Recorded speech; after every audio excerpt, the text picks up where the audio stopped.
Pastor Every Sajimai, Reverend Every Sajimai of Grace Mountain. God bless you. I have a message for him. But then before we listen to the message, or before I continue, I would like us to look at this. And then we were foot to Kisibi, with the ma virgins. Baby Bruma warrior tiny. Virgins. I'm telling you. Jesus. On fire will be handsome. On fire brabum. Especially more man prefer relationships. On fire been to onim send your bonte what here. Into your man golden pa. And your man. To them onim send your house dirty. Onim se toda ubenya 5 Ghana kwa free Bema asem no enya asem ketwa to akwari obi otimi tam 500 or cheni salary me no they have man still you are not doing enough. Hey. I don't think what was no ama sha wo baako. Now this video was, I got it online, which was a very good advice he wanted to give to virgins, but then there were a lot of oversight in the statement.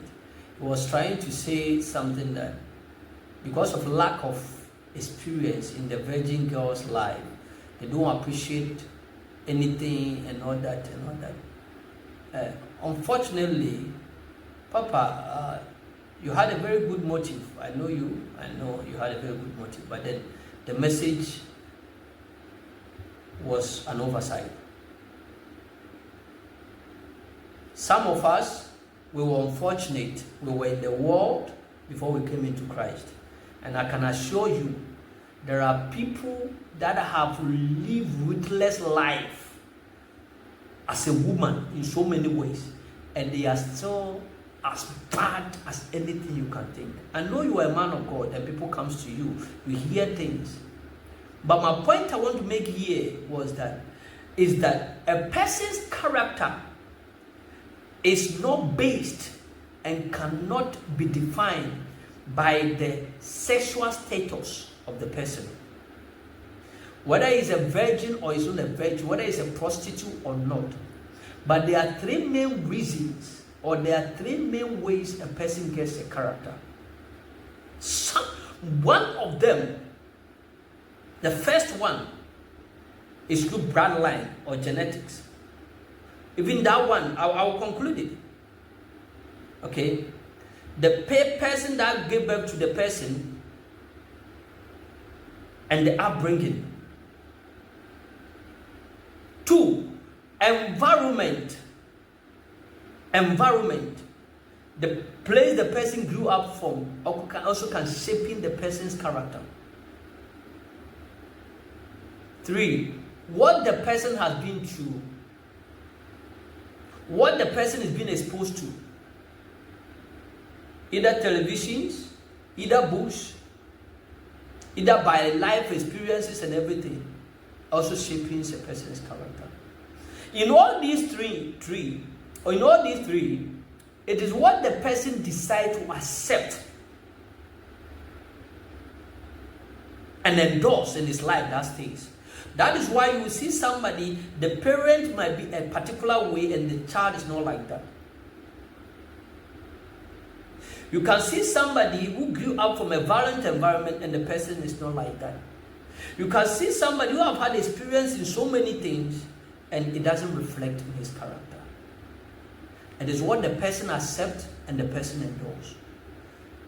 Papa, I can assure you, I have met women that have lived so many lives and have done so many horrible things, broken and all that. But they are very ungrateful and they are still disrespectful and they have even changed and come into Christ. And when you see how they treat their husbands, you will be shocked. They are not virgins. They have all the life experience you can think of. But yet, it is what it is.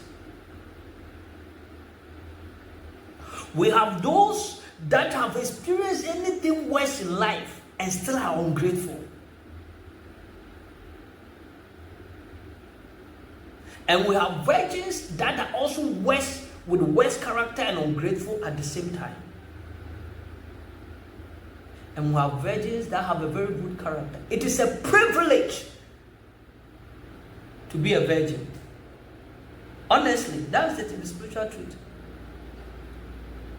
But as for your character, it is also up to you what you accept and endorse to stay in your life.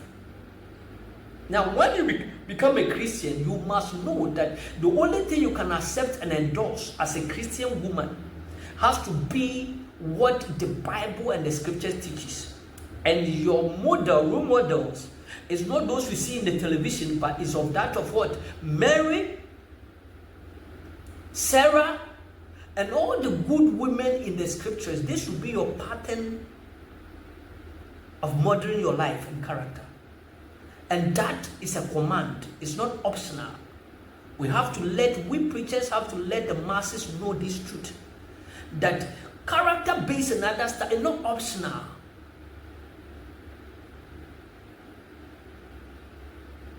Our shortcomings and sin should not be something we should drink tea or take a drink or take a snack upon. We should frown and be remorseful for our shortcomings and work out our salvation with fear and trembling. If we let the masses know this truth, they will work on themselves daily to be able to reflect the image of Christ.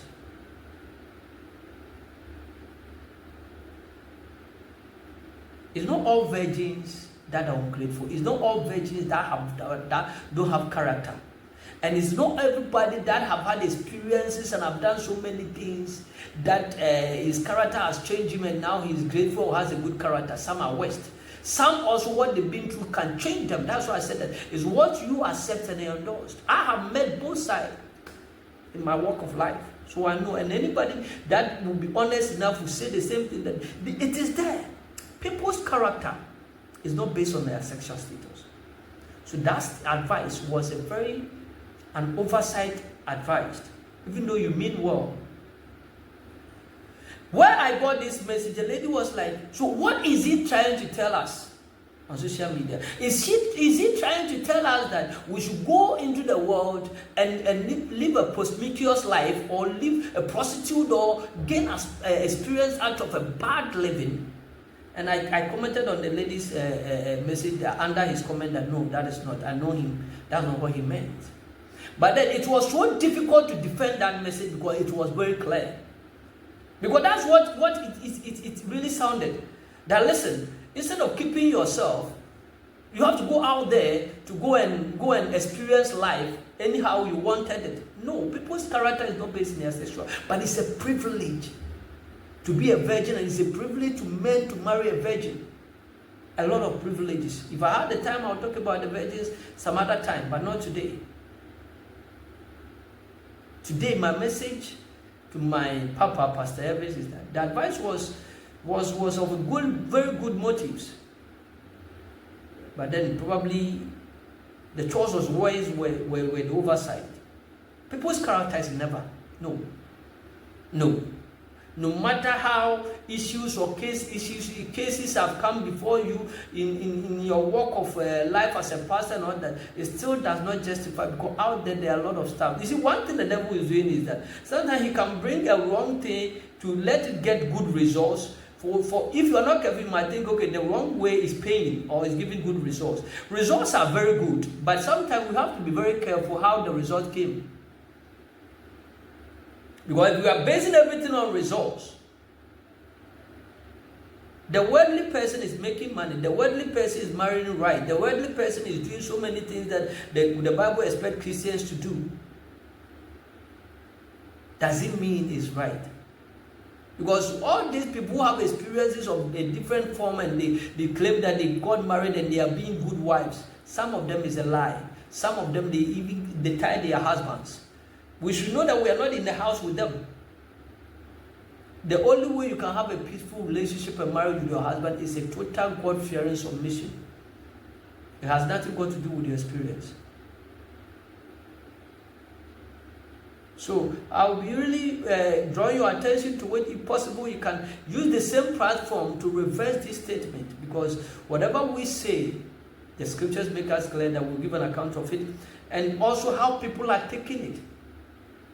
it can mislead someone to something, because already if you are not aware, there's a pressure on the average virgin girl on the system. Because a lot of people, I was in Legon, and I was in Legon. I was having this publishing work there.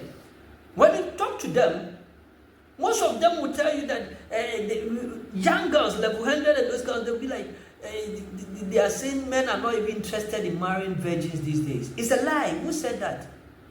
It's a lie. It's a strategic, demonic message that is sending across, trying to disvirgin young ones. That is why a lot of them are giving their virginity for phones and unnecessary things, because they are not seeing value in it. Society is trying to tell them that it's useless and it is worthless to be a virgin, which is a lie.